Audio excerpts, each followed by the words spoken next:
How's it going, guys? Cody, guys, back again, dropping yet another video. Right, guys, this is a story coming out about Wrexham Super Prison, HMP Berwyn. It's a story that's in the Daily Post, which I think is a Wrexham paper, Welsh newspaper. As always, guys, I'm going to put a link in the description below. There's two stories I'm going to try and fit into one here. It depends how we get on. So the story reads, headline: Berwyn prison slammed over inmate sharing cells despite warnings after man was beaten to death by prisoner he roomed with. Questions over why Wrexham Super Prison design didn't take on recommendations after Feltham inmate was killed in 2000. A former prison watchdog chairman has described some of the accommodation at HMP Berwyn, where prisoners are made to double up, as unacceptable. The Wrexham Super Prison opened last year, and in its first 7 months was open, 219 complaints were lodged about the living quarters. Faith Spear, a criminologist who previously worked as the chairman of the Suffolk Prison Independent Monitoring Board, recently visited Berwyn after being invited by the prison's governor, Russ Trent. She wrote about her visit on the Criminal Justice blog, where she raised concerns about a number of issues at the facility, including the cells which the prison refers to as rooms. An excerpt of the post reads, I had heard a lot about the rooms here and saw many photos. However, you need to walk in one to fully understand the scale. Unfortunately, with only 30% of the rooms in Berwyn built for single occupancy, the majority of the men have to double up. To share a room with someone you've never met and to have little privacy going to the toilet or having a shower is entirely unacceptable for a new build prison in the 20th century. Mrs. Spear pointed to the report of Zahid Mubarak inquiry into the death of a young Asian prisoner at Feltham Young Offenders Prison, who was put in a cell with someone to have a known history of violence and racist behaviour. Mr. Mubarak died after being attacked by the other prisoner.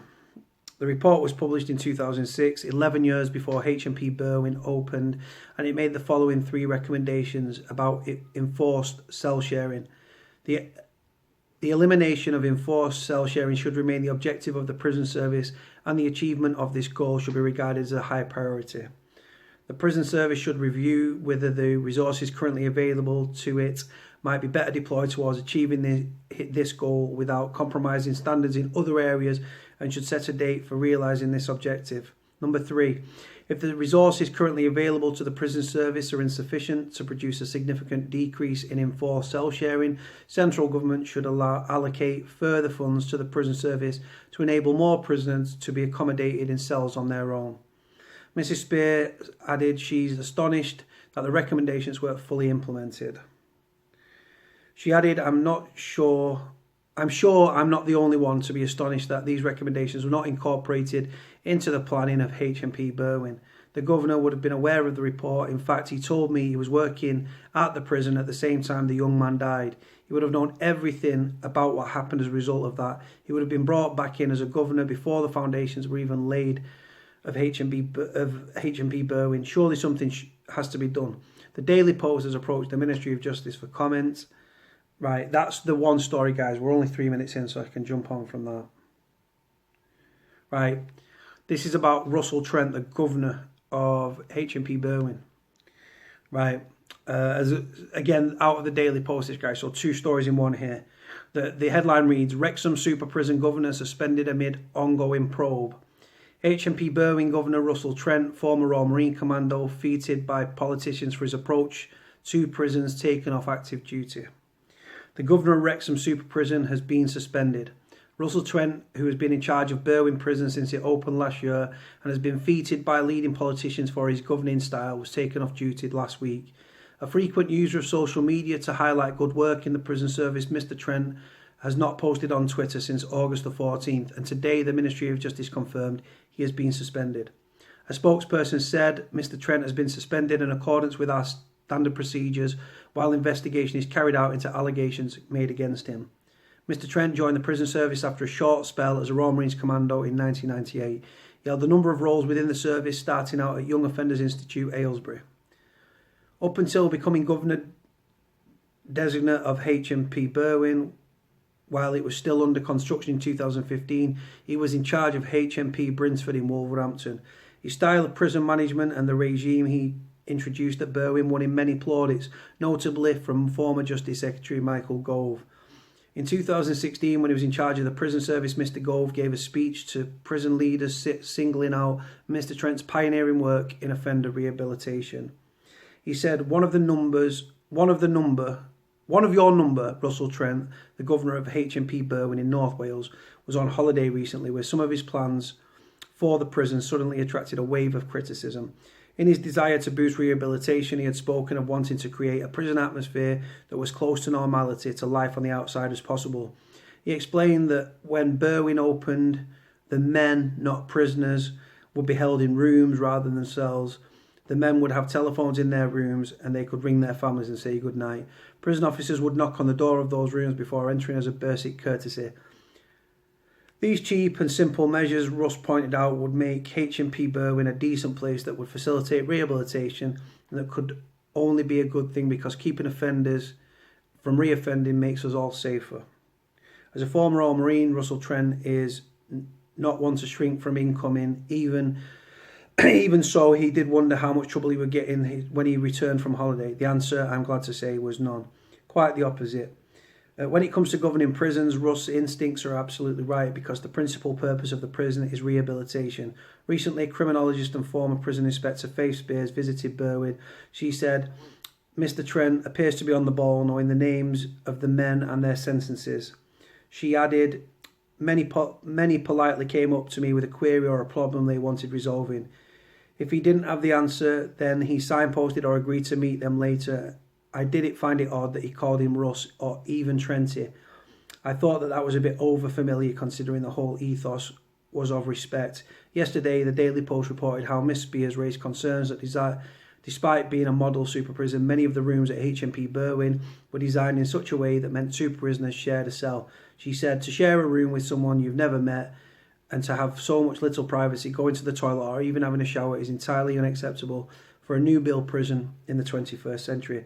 Ms. Spear pointed out to the report of Zahid Mubarak inquiring into the death of a young Asian prisoner at Feltham Young Offenders Prison who was put in a cell with someone known to have a history of violence and racist behaviour. Mr. Mubarak died after being attacked by the other prisoner. The Ministry of Justice has been approached to comment. That criticism followed concerns raised by the Howard League for Penal Reform back in February, claiming that cells at Berwyn were too small and it risked becoming the most disgusting prison in Europe within a decade.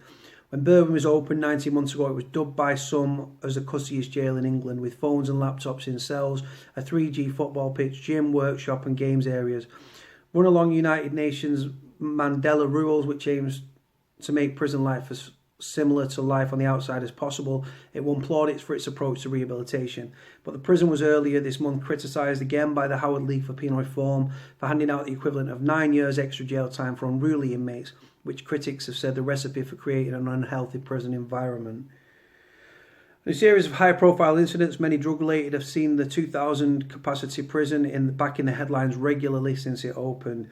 In March this year, a prisoner died in hospital after taking the zombie drug Spice, and an independent monitoring report in July warned illicit drugs were readily available in the prison.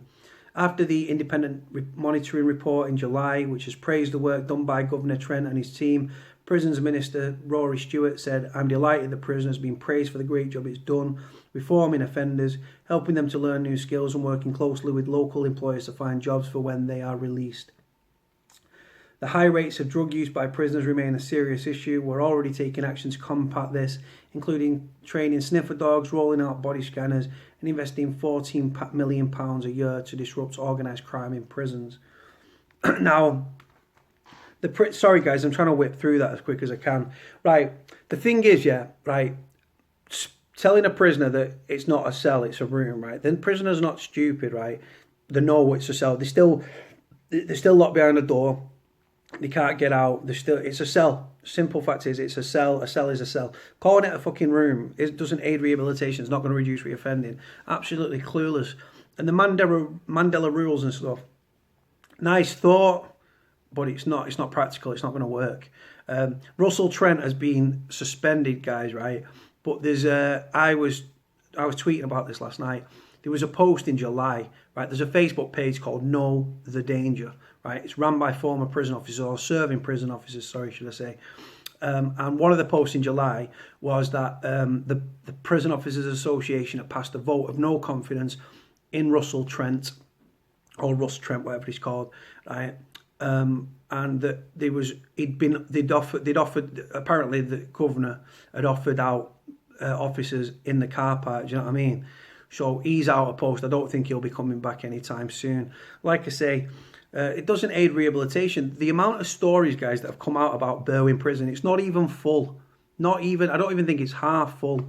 And it's been problem after problem after problem. Some of my subscribers' boyfriends are in Berwyn Prison at the moment, and like I say, it's just absolutely clueless, guys. Like I say, all these people. At least he's got a different approach. I respect the fact he's got a different approach. This Mr. Trent, or Governor Trent, or former Governor Trent. I respect that he's got a different idea and trying to do things a different way. But again, it's not practical. Money's being invested around prisoners, right? Invest it in them. Rather than making prisoners out of our students, let's make students out of our prisoners. I stick by that. Like I said to you, I did a video before that jail opened, right, saying it'll have all the same problems as every other prison. More prisoners, more problems, right? It's not even half full, and it's hit the headline over and over and over and over again. Drugs, corrupt staff, all this sort of stuff's going on. It's coming out time and time again.